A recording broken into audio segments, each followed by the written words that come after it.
Hello everyone, I'm Matt Mitrovich, the alternate historian. Politically charged map time again, and we're going all the way back to 2004 to discuss the rise of Jesusland.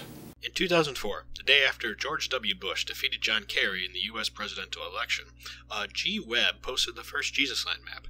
This sarcastic map suggested that the blue or liberal urban states that voted for Kerry and Al Gore in 2000 should leave the United States and join the socially liberal Canada, forming the United States of Canada. The remaining red or conservative rural states would then form Jesusland, a reference to the predominantly Christian culture in those states. Like any good meme, Jesusland spread like wildfire, and many variations were created. Here are just a few.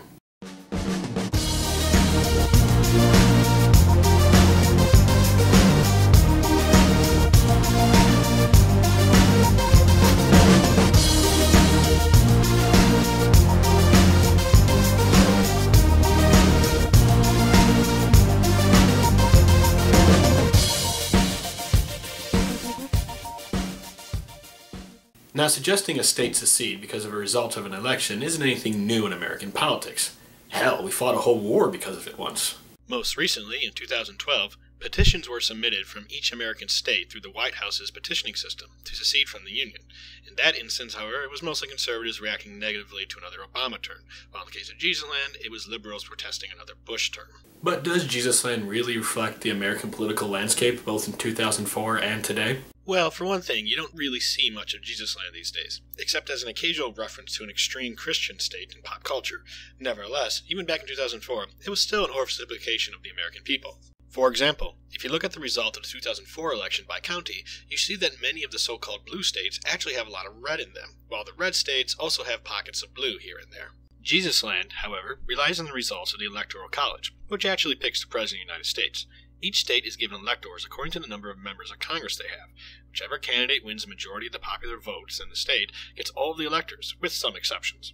When maps are then made showing the winner of each state, the whole state is filled in with red or blue. Thus, both Jesusland and the United States of Canada would each have a large minority of people who don't correspond with the majority politics of either state.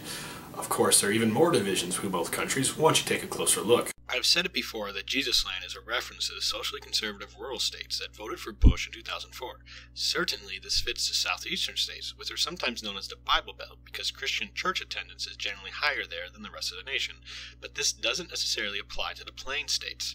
This doesn't mean that there aren't conservative Christians in this region, just that the population as a whole tends to vote with the former Confederate states more for economic than social reasons. As for the United States of Canada, let's for starters ignore the irony arising from American states joining a nation that is still part of the British Commonwealth, because we need to talk about what Jesusland's creator ignored: Canadian politics.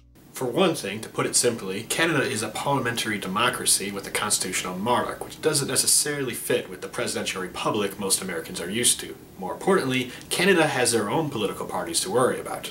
The Conservative Party of Canada, for example, is pretty strong in the western provinces, and, while I'm no expert on Canadian politics, they may actually feel more comfortable in Jesusland than the United States of Canada, politically speaking. In fact, some variants of Jesusland have expressed this as well. So, what have we learned?